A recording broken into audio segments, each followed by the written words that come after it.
name is Sherry Grosso, and I am the Associate Director of Distributed Learning here at CTE.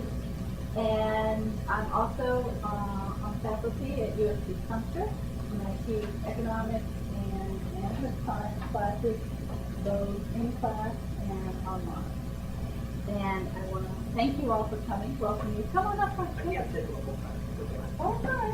That's okay. We are used to having people come in and out. Sure. If you teach, you're used to that, right? Yes, well, I don't know. I hope not.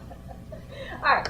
I want to also welcome our guests, and they have so much knowledge to share with us on working with online courses. And I am confident you're going to get a lot of good information. And I'm going to let them introduce themselves. Joan? I am Joan Cully, and I teach in the College of Nursing, and my field is informatics and health systems. So when I talk about engaging students with difficult content, most of the students think that what I do is difficult. So that's why I'm here. And I'm Vera Polikova-Norwood. I am Director of Online Learning at the College of Nursing. In my previous life, I taught English to secondary school students in Russia, and then Russian to high school students in the United States. So I do have a pedagogical background, and now I'm working with online courses and help those who dare to teach online. But but one of the things that I want to stress is that all of us that are content experts, we can know what we want to teach our students, and really think that we have developed a great course. But it isn't until you get an instructional designer whose specialty is in education, whose specialty is in online education, who knows the literature and the studies in the area. And when you bring the content expert and then Vera's skills into a class, I might know what I want to teach. But it isn't until you get someone who then helps you to define what is it that you want to teach, what is that content, then specifically what kinds of teaching strategies work the best to deliver that content. And I don't care if it's online or in the classroom. And then what technologies are best suited to get all that information across. And I have worked online before I came here, but really working with Vera and bringing these two forces together is what just makes an incredible course for students. So and those of you that don't have an instructional designer, I'm very sorry for you, because it really, and we have fun doing what we do. I'm just curious, how many of you teach online? Okay, most of you. And can you just briefly tell me what you teach? What do you teach? I'm a grad student. And what is your specialty? Higher education. Higher, okay. History. History. Sport law. Environmental science. Well, some people might consider that difficult content. Yeah. What do you teach? Sport law. Case studies online. My son's a lawyer. I appreciate what you do. Okay. Oh, okay. Speech science. Oh, okay. Don't say that. Don't ever say that. And what are you studying? Epidemiology. I have a degree in public health. So, and I love epidemiology. I bring a lot of that into my classes. Yes. Epidemiology from the School of Public Health.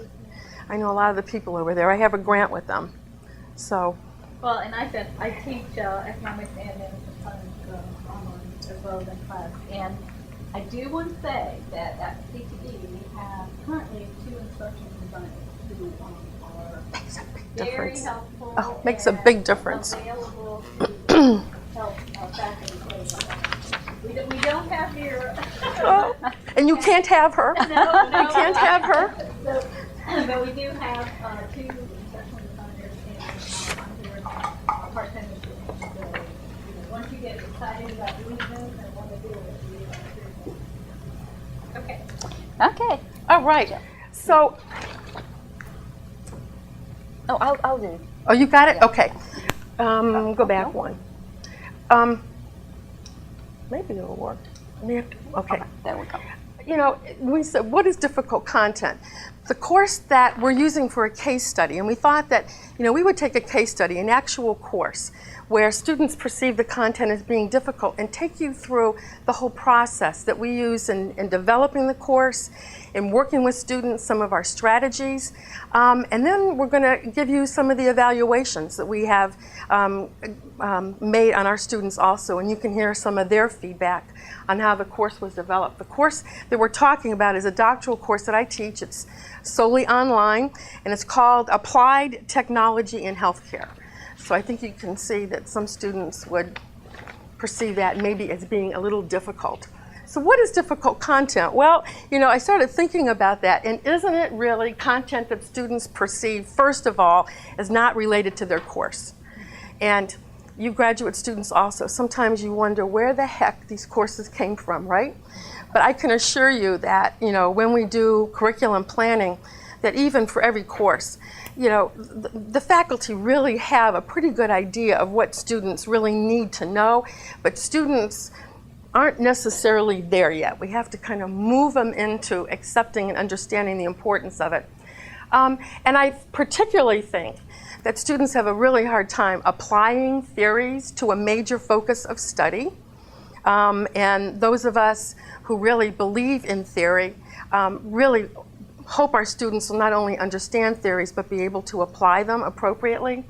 Also synthesizing content that's rather abstract and complex in all of our fields, as well as learning and then applying these new technologies. So, you know, my students, many of them, and I'll share with you some of the technologies. For many of them, these are very new technologies that I am exposing them to. They not only have to learn that, but my expectation is that they will apply it. So when we go through our presentation today, we'll take you through a case study that shows you how we took a few difficult concepts and how we really focused on that. All of our graduate programs in the College of Nursing are online. I think that that's unusual for many of you because most of you don't have total programs that are online.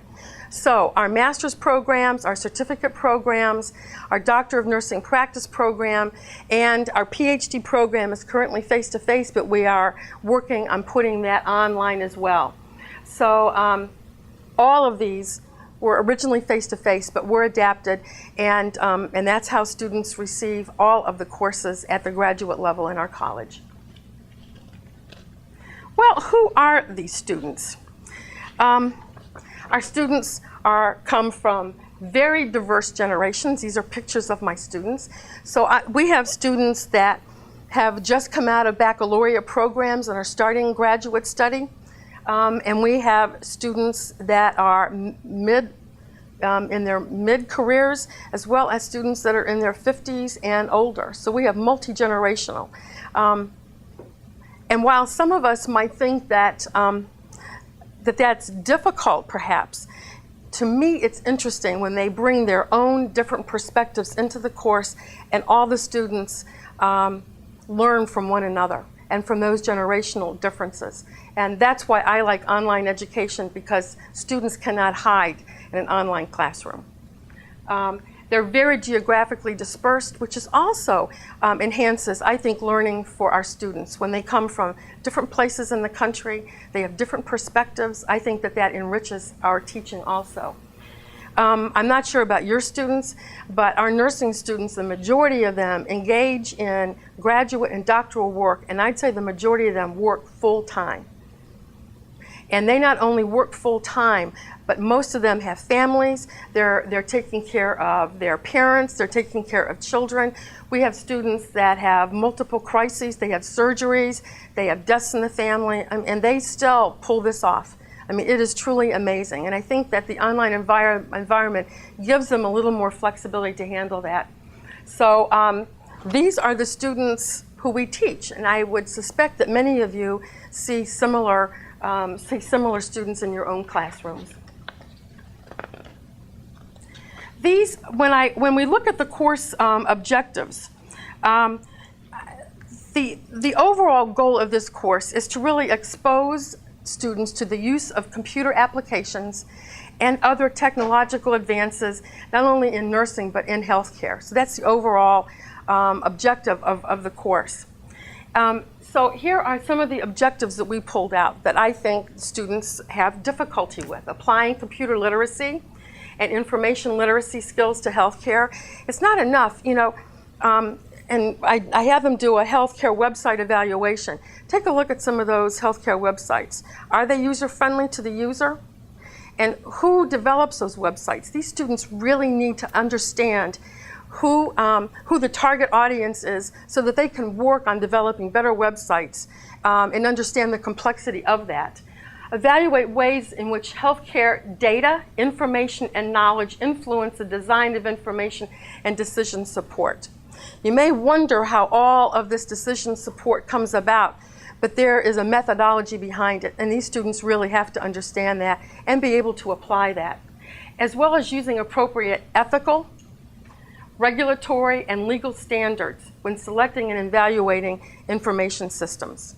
I have an undergraduate student who's doing an independent study with me looking at social networking and trying to develop a policy. I don't know if you all were aware of the news. I think it was in the fall.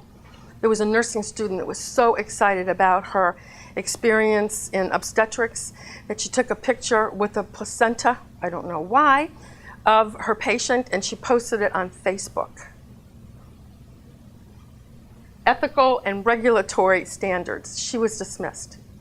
But I would also tell you that there are really no social networking policies, or very few in place.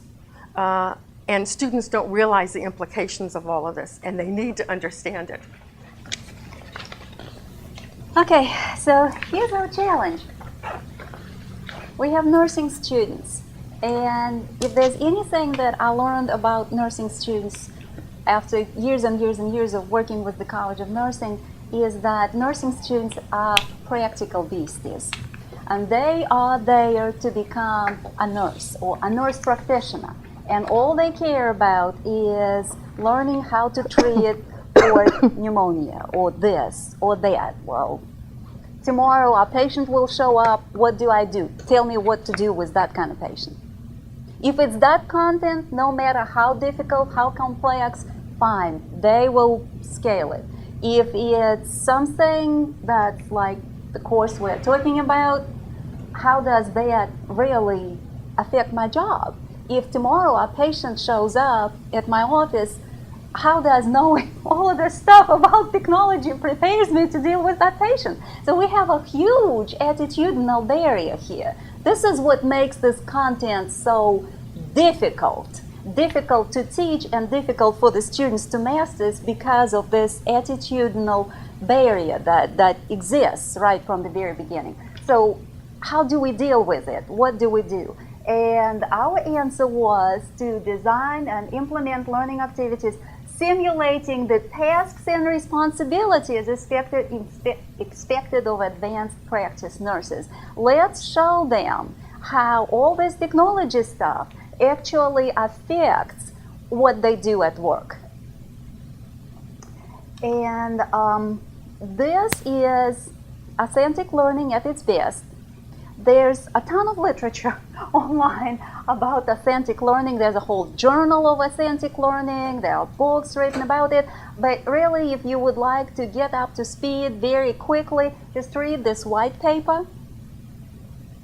And it will give you some really wonderful ideas on how to approach it and how you can work with it. Just go to educause.org, right? I think so. And do a search on authentic learning. This thing will be your first hit.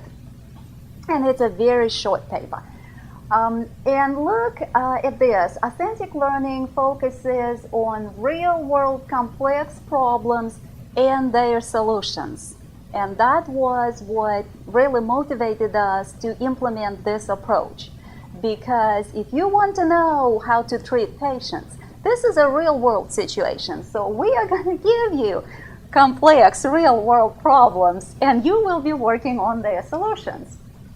And we also wanted to simulate a work environment so that not only the content and the what the students do or the assignments are rooted in the real world, but also the whole process of approaching and completing assignment is rooted in the real world. And in the real world, as you know, we all work in teams, and Joan and I are a team. Even though students don't always like teamwork. However, we have found some strategies to deal with that. And I'm sorry, folks, but that's life. And don't you think that we should structure learning opportunities to help them learn how to do that? So they may not like it, but they do by the end of the course, or most of them do. So, and if you look at all of these things listed here, this is what we do at work. We work with other people, we work in teams, we have deadlines, we have to deliver a project, we experience a lot of stress, we have to deal with different personalities, and this is what we wanted students to experience in the course too, because if it's a complex technology issue, you're not going to be working on it alone, and no matter how smart you are, you will not be able to solve it. So they have to engage with all of this. And here are some of the course assignments. Now, all of the assignments in this course are done in teams. We put them into information system teams, and I choose randomly who goes into those teams. Because in real life, you don't get to necessarily choose who you're going to have to work with on projects. So all of these course assignments are done in teams. They do all of these assignments that at the end of the course help to demonstrate a portfolio of what their capabilities are. So all of these assignments are designed to give them to build on the knowledge and skills from one assignment to another to their final proposal that they do in the course. So all of them are intended to build on one another and finally give them the skills that they need. So they work together on healthcare website evaluation, and they're looking at those not only for professionals but for patients. How do they evaluate those? They have to also do software application reviews, and it could be an administrative use or for a patient care use. They can choose their software application and what they're going to review. The students dread the database project, where they have to actually take data that I give them, put it into an Excel spreadsheet, and then learn how to trend and use that data to give a report to their supervisor based on that, and to use technology to make that work for them. And most of them are used to doing means by hand, and I won't let them do that. They have to use the Excel spreadsheet because these are the tools of our trade, right? And they should be able to learn these while they are in school. And all this builds up to the final proposal that they use. And they select a proposal, and we're going to spend some time talking about that.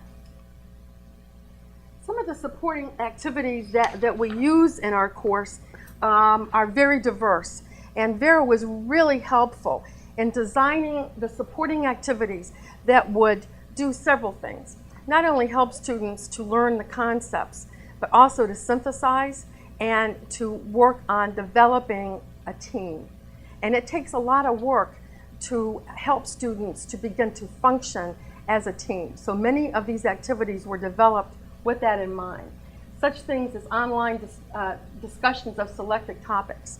When I do my online discussions, I do no lecturing in this course whatsoever. I don't believe in it. I think that students learn best by finding information and learning themselves. So Vera worked with me, and when we have online discussions, these are highly structured discussions, specific questions, where we have given them resources, and then I expect them to find additional resources, and every week they engage in online discussions to synthesize the material and to learn the concepts that I have identified. We also use case study. And this is one of the case studies that I have used, and that was exploring the consequences of a breach in security in handling patient information. So it was a real live situation. They had to analyze, how did that happen? What could they do to prevent that from the future? What are the ethical issues related to that and the consequences? And to support this team activity, we developed several places for the students to engage in conversations. First was the Internet Cafe, This is informally where students introduce themselves at the beginning of the semester, and that's there throughout the semester so that they can engage in informal discussions among themselves. And then I also put a special section in questions about the course. And although students can email me, I encourage them to use our website so that if they have a question, more than likely other students probably have that same question. And that way I can answer the question so that everyone in the class can see the answers to those questions too. Yes? No. Uh-huh. I started out with 21 online, and remember, this is a doctoral course, very intense course. And this past year I had 9 students in the course. So it's varied from 9 students to 21 students. And it's a lot of work. I'll share my perspectives towards the end. And then you can see that we also do discussion summaries. There's a leader for each of the groups, and each of the leaders takes a 2 to 3 week time period where they do all of the leadership activities within that team. They have to make sure that their team has posted, then they summarize that, and they put it up on a final summary for the entire class to see. So I have summaries within the groups every week, because when you have 21 students, and I have been an online student, it's very difficult to respond to 21 students. If you have 5 or 6 students in a team, I have felt that the discussions are more in-depth, so they only do discussions within their team, and then their team leader synthesizes that and posts it on the website so that the entire class can then read it and learn vicariously from all of the groups.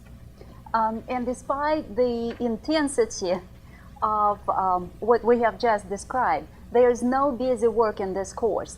All of these supporting activities leading directly to the bigger project. So as you are doing your weekly discussion, you are also preparing a part of the project. So, I think you're going to do this there. Oh, okay. And the course culminates with the final project, which is a very multi-layered thing. First, the students have to write a proposal for a clinical or administrative software application. And you can see that it's a frame, there's a real-life situation. You have been asked by your current organization to identify, implement, and evaluate information technology solutions to solve an identified problem. And students know that the proposal that they are writing has to be written in the format that they would use in real life. We don't want them to write an esoteric paper. We want them to write a proposal that can be submitted to a real-life organization. And some of them choose problems in their own agencies, and some of them don't. They'll make up a situation, but oftentimes in this past semester, a student told me that she did this with one of the clinics where she works, and they were waiting for her to finish this because they were going to implement it. And I said to her, I think you need to think about being consultants, and don't just give away your ideas. So I think that students have marketable things when they leave the course, and I try to get them to think about that, And again, as happens in real life, after you have developed your proposal, here it is in the paper form, you will probably be expected to present it in front of a group. So we wanted students to develop a very nice professional-looking multimedia presentation of the proposal. And finally, we wanted to simulate this environment. Again, this is a fully online course. Students are not coming to campus even once. But we still wanted to simulate a question and answer session with the management team, okay? Now you have your proposal, you presented your proposal, now you come in front of the management team for question and answer session. So, with all of that complexity in mind, what do we do with technology? How do we deal with it? And our process for selecting technologies is very, very simple. We use this little flow chart put together by Teaching, Learning, and Technology group. You start with the learning objective, what it is that I want to achieve. And then you think about what activity, what learning activity, what assignment will help students develop those skills. And right now you need to think about the totality of the skill set that you want developed. The course objectives are sometimes written in such a formalized language that you kind of get it, but the students may not get it at all. And then there are hidden agendas that instructors want to implement, and there are all these real life things that we want to teach them. So at this point we need to think about everything, your whole bag, the total skill set. And then you figure out what technologies will allow you to do that. And sometimes at this point you will end up with a totally different set of technologies than you originally thought you would. The trap that a lot of people fall into is starting here. Oh, here's Adobe Connect. We have Adobe Connect at the University of South Carolina. So let me think what I can do with that thing in my course. It's a very, very wrong place to start. And it is starting with the learning objective and going through activity and then technology is a little bit more painful because you have to reflect upon what's in the course, what you do, how you teach, what you want students to take from it. But it will give you a much more solid foundation. So this is what we ended up with after we went through that thinking process. Blackboard is our course management system and has all these nice little tools in it. Adobe Connect is our virtual meeting software. And then for that database project where the students get a set of raw data and they have to do something with it, put it in another format and run some sort of analysis and make some kind of a recommendation based on that. Well, Excel can do all of that. So we ended up with this set and didn't need to go purchasing additional stuff. And we are very, very cost conscious. Very. So, because the course is so complex, and we have students from DNP, Doctor of Nursing Practice program, and PhD, and nurse practitioner students, we have this diversity in the group. We have to build a very supportive learning environment.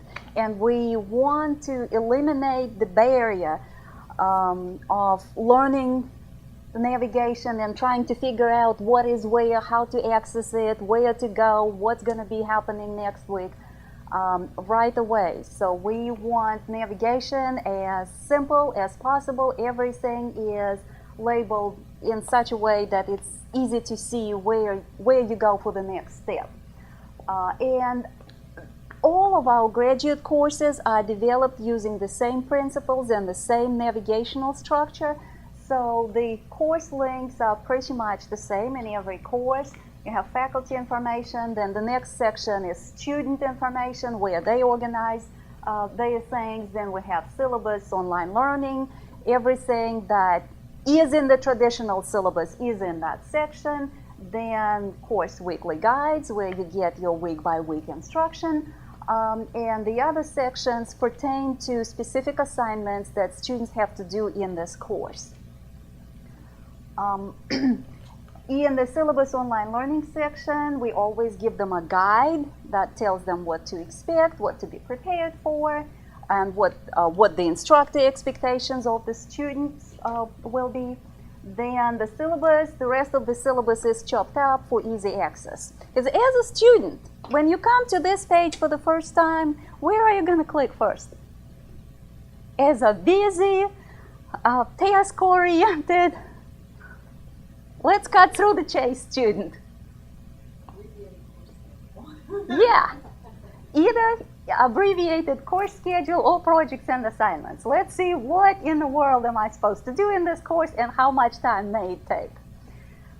Then, after you have satisfied your curiosity that way, you'll probably start browsing the syllabus and the how to study guide and all this other kind of stuff.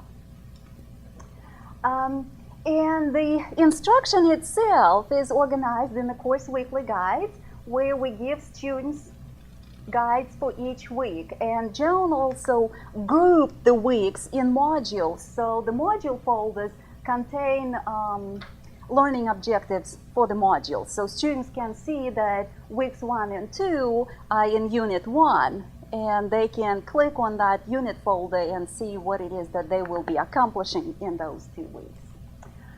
But each weekly guide contains these things: readings, learning activities, assignments, due dates, links to resources, and instructors' comments. As you see, there's no lecture.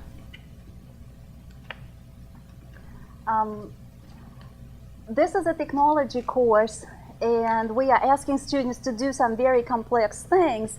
So we gave them a lot of support, a lot of how-to guides for every piece of technology that we wanted them to use. And because they were supposed to develop that multimedia presentation, there was a multimedia guide on how to develop a multimedia presentation. And no, we do not track whether students view things or not. We give them the resources, we'll tell them how important the resources are for them, and it's their responsibility to access the resources when they need them. During the very first week, we ask students to do all of these things so that they can get the social stuff out of the way, get acquainted, get to know each other, explore the course, meet their team, write a team contract because they're going to be working with those other students, and yes, their grade will depend upon how well their team works. And this is a very scary thing. But once we implemented the team contract, things seem to be getting a little better than they used before, because we asked students to write a formal contract and address specific things. We have a template for writing the contract, and at least it starts the conversation among the team members. Yeah, and this is where they define their roles, and they answer the question, what is good enough? Yes. You know, so they define for themselves what will be required when they do postings or when they do projects. So when there is tension in the team, I take them back to the contract.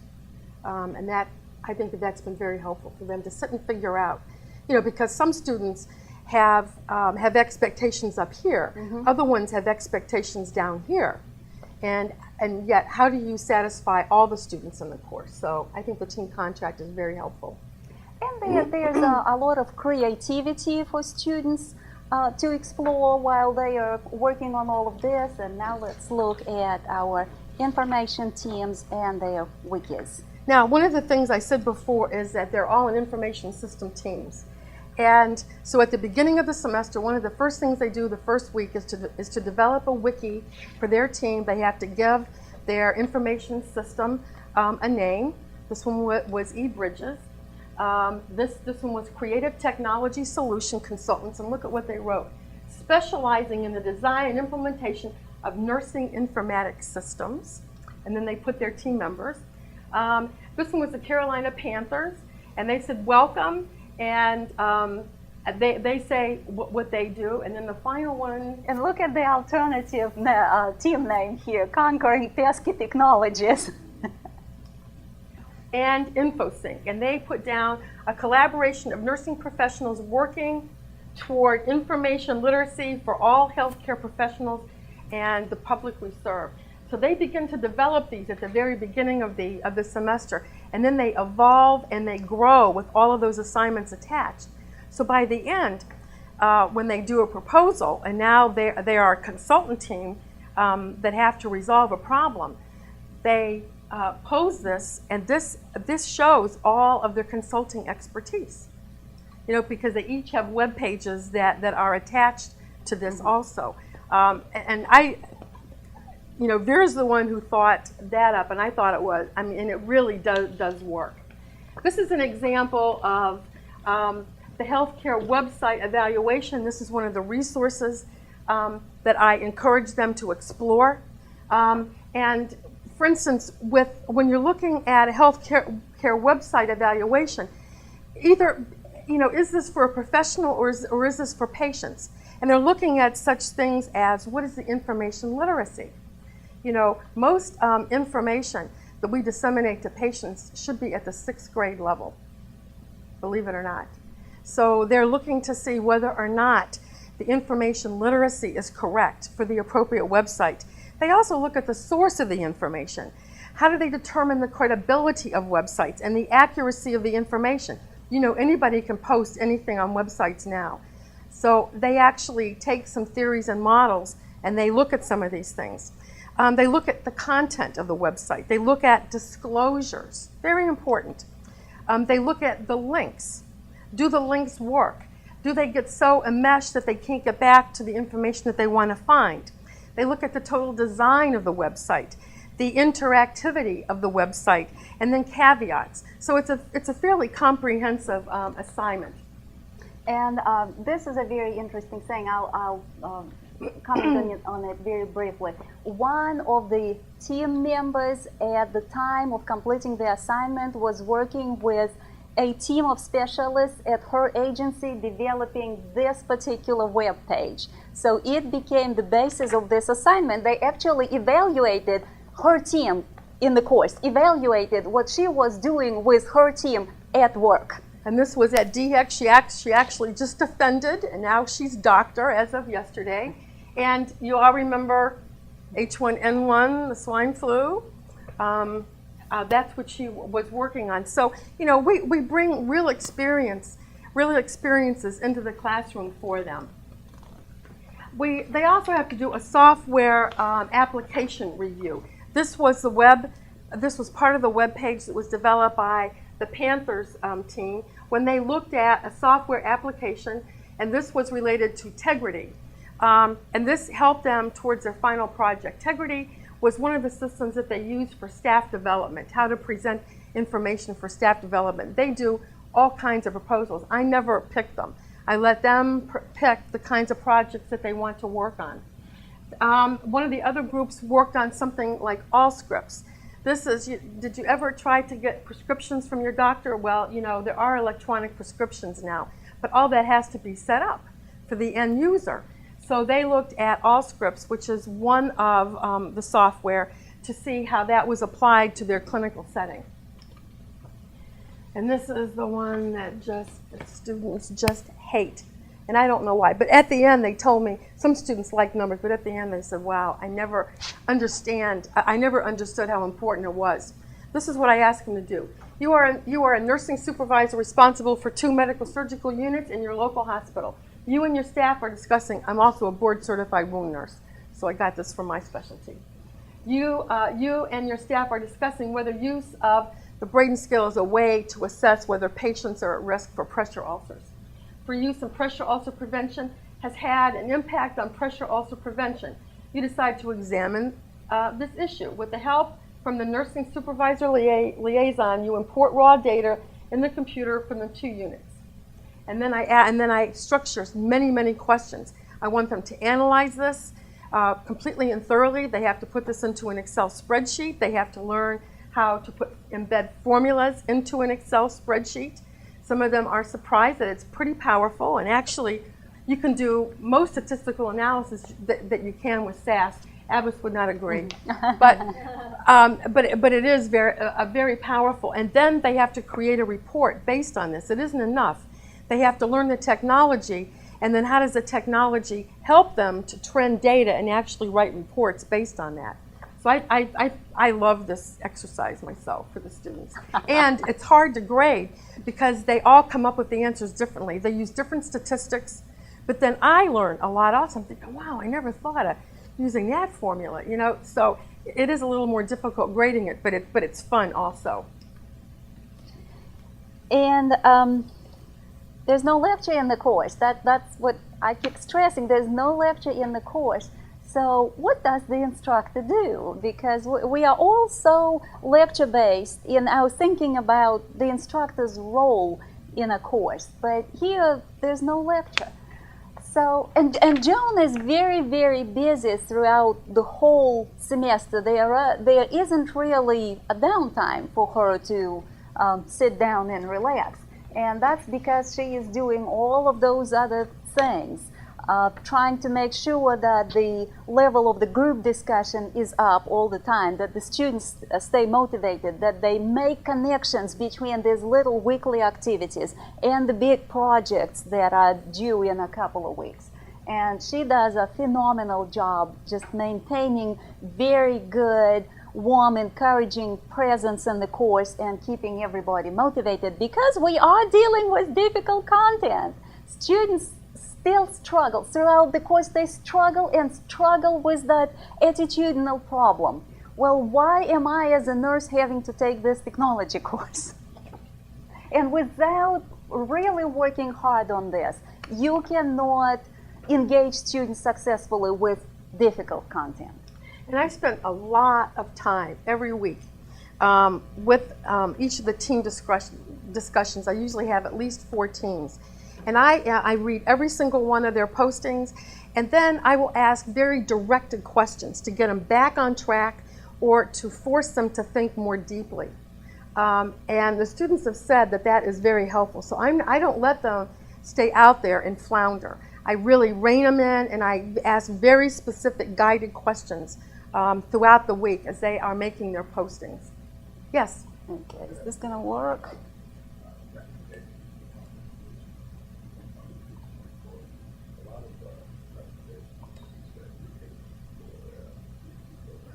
Well, it's hard to believe, but we're almost at the midpoint in the semester. And I want you to know that I thoroughly enjoyed looking at your health website evaluation projects. Dr. Herman commented, as well as Vera did, on the quality of the projects and what you have accomplished over this past week. And just to briefly summarize, the eBridges team really used that eBridges thing and captured that in their presentation as well. And I was impressed that they used the Health on Net Foundation website to also look at criteria for evaluating health information. This was just a little bit of a video to show you how Joan was using her webcam to provide audio-video feedback to the students. So again, to give them feedback and reinforce her presence in the course. And I do that every week. I do about a 3-minute video, 3 to 5 minute video every week, so that I summarize it, and I want students to know I am listening, I am paying attention. I'm sorry, would you continue?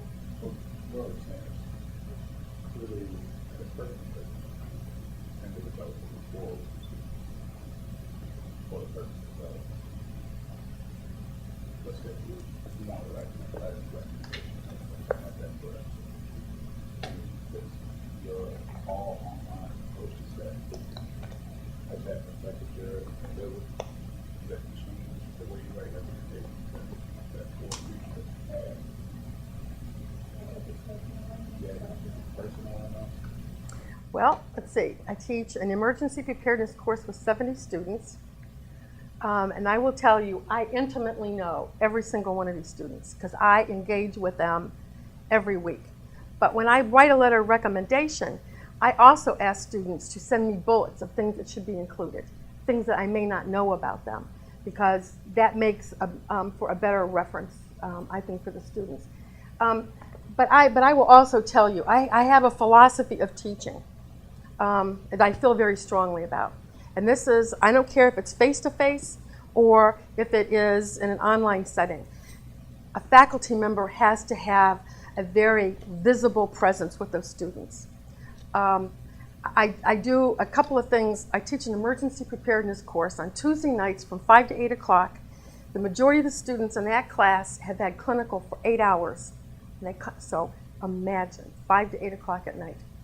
And I immediately, and I want to make it personal. So I try to greet every person as they come into the classroom. I have a big thing of candy. I know that they are hungry. Candy isn't the best thing. I also have pretzels, so I try to do, my husband makes me buy those. And I pass that around, so I engage each and every one of them as they come in the classroom and as they leave. I use some other strategies, so that I don't think you can teach, whether it's online or face-to-face, unless you establish that relationship with that student. And I also try to make it a very friendly environment. And the students have said that that's one thing that they're not accustomed to. But they know the rules of my classroom. You have to be respectful. I want people to have the opportunity to talk, whether it's online or it's in person, but there are rules of etiquette. And when I think that students are stepping over the line, I will email them personally or talk with them. So I think that, yes, I have no trouble writing letters of recommendation, and students are always asking me to write letters of recommendation, either for graduate school or just for jobs. So I know them better this way than I ever did in a classroom. And since Joan is providing feedback to students continually, we are also asking students to provide feedback to us on the course, how we are doing to accommodate their learning needs. And in that evaluation, we include the question, how do you feel about the amount of learning in this fully online course as compared to the traditional classroom environment? Is it less? Is it about the same amount? Or is it more than in the classroom? And these are our responses that we received over the 3 semesters. Each semester, Joan gets a 100% response or close to, just because students reciprocate the instructor's involvement, the instructor's engagement in the class. So phenomenal response rate. And look at what's happening. Only 2 students over the 3 semesters said that they are learning less. And again, that's a perception. It doesn't mean that they are learning less. It's how they feel. But out of, now how many? We have almost 40 students here. Only 2 said that they are learning less. And look at those who identified that they are learning more than they would in the classroom. And again, that's how the course is structured. It's structured and designed to subtly reinforce that point. Here online, you are in a community of learners. You are connected to all the resources. So yes, you should be getting more than you would in the classroom. But we are very pleased with this, and we do midterm evaluations on every online course at midpoint, and if necessary, then we implement improvements right away. Okay, one of the things that I wanted to do, because I do have such a presence with my students, I felt that, we have the technology available to have synchronous, most of this is asynchronous. So around Thanksgiving, when now they're getting ready to do this big proposal that's like 35% of their grade, I schedule online web consultations with them. And so in an evening, and almost all the time they wanted me in the evening, I'll spend an hour. And they are up on their webcams, and I'm up on mine, so I have the whole team in front of me. They have to give me in advance their agenda. I say, this is my time to meet with you. What do you need from me during this particular meeting? So that they develop a set of questions that they really want to ask me. So that I can see where they're progressing, because I have their draft proposals. I can see where they are going, if they're getting off track, and I, as the content expert, can then identify any of the gaps that they have and direct them to help to fill that and give them the resources that they need. So I'm always there. I'm not lecturing, but I'm guiding them into a proposal or what they still need to do. And at these web consultation meetings, because they're using their webcams and I'm showing them how they have to turn them off, you still get feedback, even with 4 or 5 students online. They're practicing the technology that they're going to use for their final proposal and their exam in the course. So this is a way for them to practice using the technology before they're meeting with the entire class for their final exam.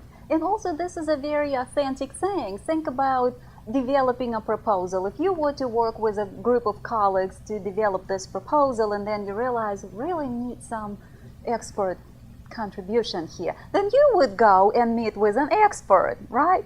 So this is why we have it right before, well, not right before, but halfway through working on the big proposal. And the rule is, if a student asks a question, the instructor will not hold anything back.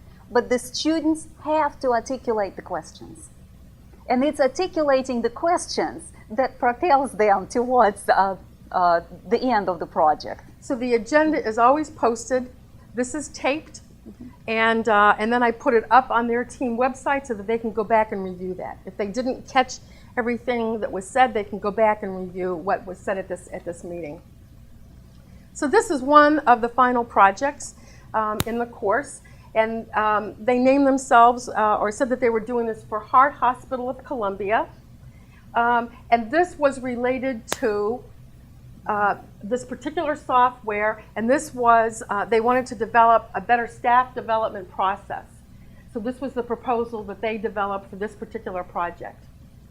And this is actually an evaluation of how Moodle would work in their particular context. So for the final project, they have to do several different things. They have to develop a full proposal that they would present to a management team. They have to develop an Adobe Connect presentation that is taped, that all of the teams in the class see prior to our final exam, so that everyone in the class acts as the management team. I am the chair of this management team, but they review all of these proposals because I, as well as the other class members, act as if they are presenting the proposal to us, and we're going to decide whether or not we will accept their proposal and hire them as a consulting company. So they have to sell us on their proposal. On the night of the final exam, the other members of the class come with questions for this management team, and this consulting team does not know what the questions are. So I bring each of the consulting teams up on camera, and I forward the questions developed by the rest of the class, and they have to answer these spontaneously. But isn't that real life? And I mean, and I'm telling you, the class will ask specific questions about the budget. Well, I see that you asked for 7 computers, but there are 20 staff. What is your plan for this? Or they will ask about their educational plan. I didn't see that in your budget. Are you planning on doing that on time or off time? And how will you work with the staff to cover for one another? I mean, they asked very directed questions. And some of the students at the end of that said that that was the most difficult 30 minutes of their life. They have to come dressed professionally, and every team member must answer one of the questions, because if they don't, I will specifically address a question to them. So they have to field questions spontaneously from this management team. And I set it up as if they are coming to present their proposal to us. So, you know, I'll introduce the management team, and I'll say, my team has reviewed your proposal and your presentation, but we have a few questions, and my colleagues have asked the following questions. And then at the end, I'll thank them, and I'll say, we're taking it under consideration, and we will get back to them if we have any more questions. So it really feels like they are really addressing questions to a management team. So, was this effective? At the end of the course, there's a little reflection that helps us to elicit the student perspective. And as you can see, the attitudinal barriers are still persisting there. Well, great course, challenging in every way, highly recommend. But there's another one. I'm not an IT specialist and do not understand why we needed to go so in-depth into computer systems. Still don't understand half of the stuff I was taught. Very difficult. And of course, you know, when we deal with attitudinal barriers, with this ingrained attitudes, you can fix it with one course, but at least we are beginning to chip away at this entrenched attitudes. These comments are very interesting because they show that there are other things that happen to students as they engage with the course content. I have gained a better appreciation of the need for collaboration among peers and other professionals. And this is not taught explicitly in the course, but it's always there. And look at this, I used the webcam for the first time. Definitely an interesting experience. And look at the first comment. The student is beginning to appreciate collaborative learning. You know how students always complain about team projects and having to do discussions with peers? And this student is beginning to understand, what happened to me, I learned so much because my team members challenged me. And when they are synthesizing the content, they have to support that with articles and citations. So it forces them to take it to a different level. Well, I can tell you that I have taught for many years. I will tell you that teaching online is much harder than teaching face-to-face. I think it requires, if you're doing it well, you have to think about all of these pieces and components before the students get into the classroom. You know what I mean? That class is put up online before those students get there. And I hate to say this, but can't you fudge it a little bit when you're going into the classroom on a particular day? You don't have to have, everything all in place, But I found that the upfront work is much more difficult in an online course. I will also tell you that I spend many, many more hours on my online course, even if there's 9 students, than I do dealing with 70 students.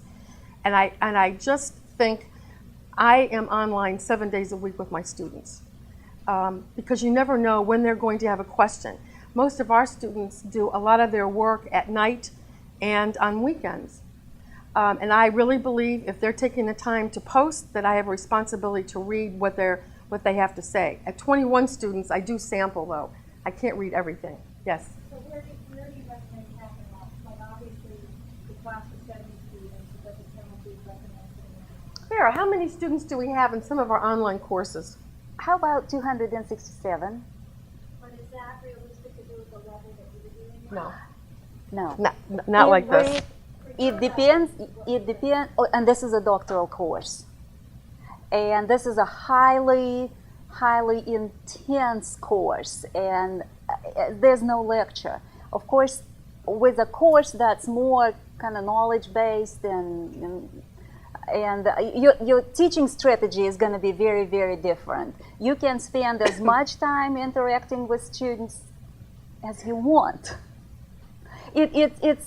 There's no one answer. We can successfully accommodate 267 and have everybody happy. But it's going to be a different strategy. You will not be engaging with each individual student. We'll have to sit down and figure out how to group things and students together so that you create a perception of interaction. Can you go back? I mean, it's almost like magic. Can you go back to that slide? When I had 21 students, that pushed. I wouldn't want to go beyond that, and I'll tell you why. When I got to this point on this night, this is synchronous. I had to not only work the technology, bring the cameras up, bring the students up, pay attention to the questions that each of the students was asking, direct it, listen to what they were saying. Vera was also online with me. I'm telling you what, by the end of that 2 hours, I was beyond exhausted. You know what I mean? It took such focus to be able to do that 21 students pushed me. I found that very hard. When I'm dealing with 9 or 12 students at the doctoral level and just the amount of work that I require, I like that better. But I felt that the students actually had more, what's the word? When there were 4 teams showing their proposals, there was, what do you call it between it? I felt that the students were challenging each other more because they wanted theirs to be the best.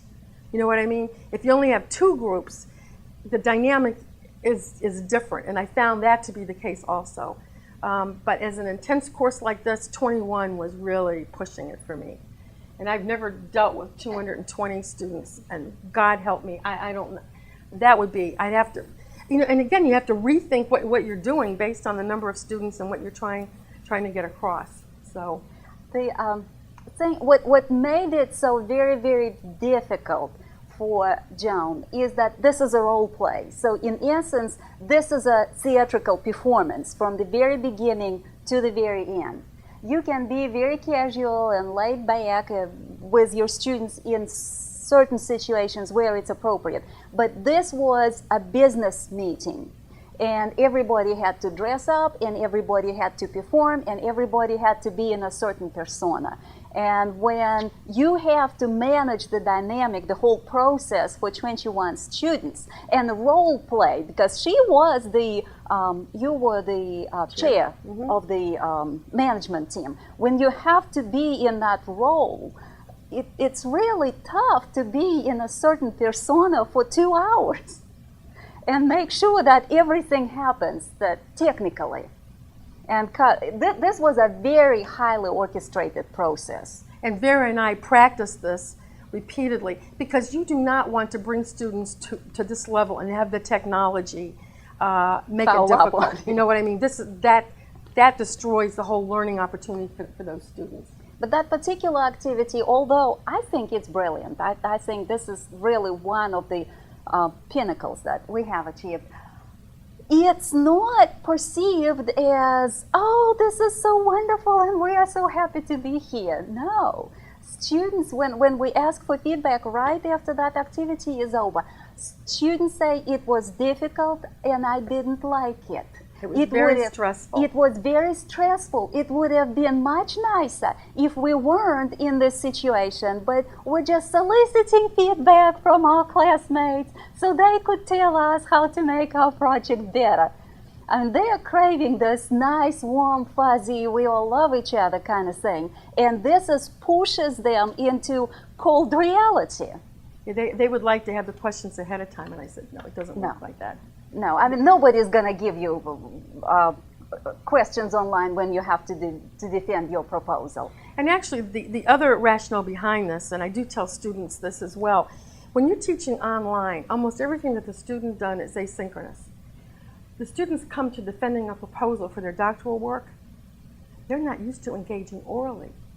Believe it or not, and I can tell you because I have done that.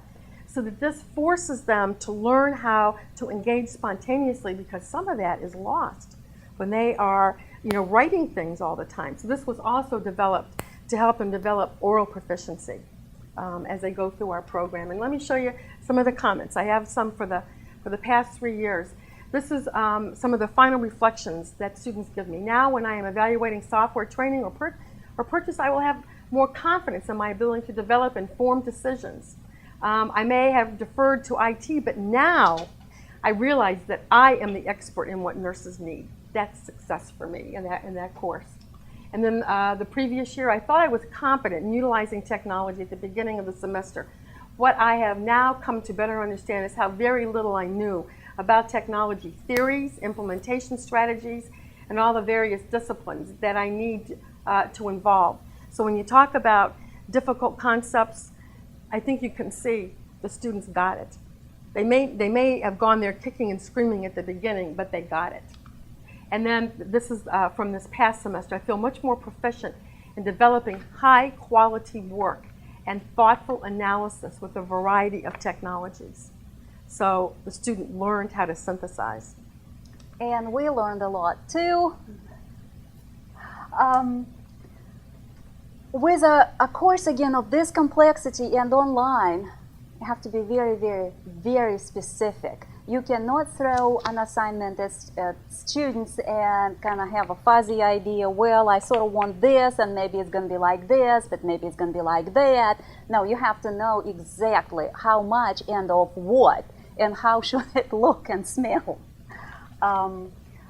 Technical support is very, very important, and students need to know from whom to seek technical support. So we work with teaching and technology group constantly so that our students are well supported when they have to develop multimedia presentations or do fancy wiki work. When you have groups that are constantly working together, you have to monitor the group dynamic because problems can arise unexpectedly over nothing. And then you have a group that's where everybody's fighting with each other. And of course, what kind of project can they deliver when they are spending so much effort trying to deal with interpersonal factors? feedback, feedback, and feedback on pretty much everything. Because students don't see you, and then all these demons begin to grow in their minds, and we definitely want to keep everybody at peace. Yes, the instructor's there, the instructor's looking at everything, and you are on the right path. Because the instructor really wants to have good quality projects, because that is the measure of student learning, not the score that they may get on an exam in some course that utilizes only objective assessments. Here, the quality of the project is the measure of student learning at the end. And I will also say that every single project has a very specific grading rubric. Everything is identified, and what grade will be given for what level of achievement. So the students, the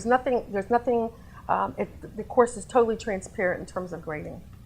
And of course, if you expect certain level of professional behavior from the students, that needs to be modeled by the faculty. Because students will look at how you respond to students, how you engage with them, how you greet them or not greet them, how you sign off or you don't sign off, how sloppy your grammar is, and all these kind of things. And they will come up with ideas on what's acceptable and what's not acceptable. So if you want your bar to be set here for their project, then throughout the course you need to be performing at least here. And Joan has done a beautiful, beautiful job setting an example for the students, and that's why everybody is dressed professionally for the final exam, for the meeting with the management team. And everybody talks very nicely, and everybody in that business-like persona. And I will also tell you that when we do our evaluations at the end of the semester, that we all have to do, this course has consistently, in teaching and also in the course, rated well above the mean for the college. So I think that, that also demonstrates that it works. And we also believe that it's important to disseminate our findings, because when you do something that works, we need to get we need to get the word out so other people can learn from us. We have published 4 papers related to this, and this will be our 4th presentation. And these are at big conferences, like the Rutgers conference on technology. We presented there twice. We presented at some big conferences as well. So a successful case study. Thank you very much, and we have, about 5 more minutes, so we'll be happy to take your questions, and we'll be happy to stay, to hang around a little. And you can also email us. Yes. If you have specific questions. So it is possible. You can engage with difficult questions, you can achieve good results. It just takes some creative thinking and then persistence in implementation.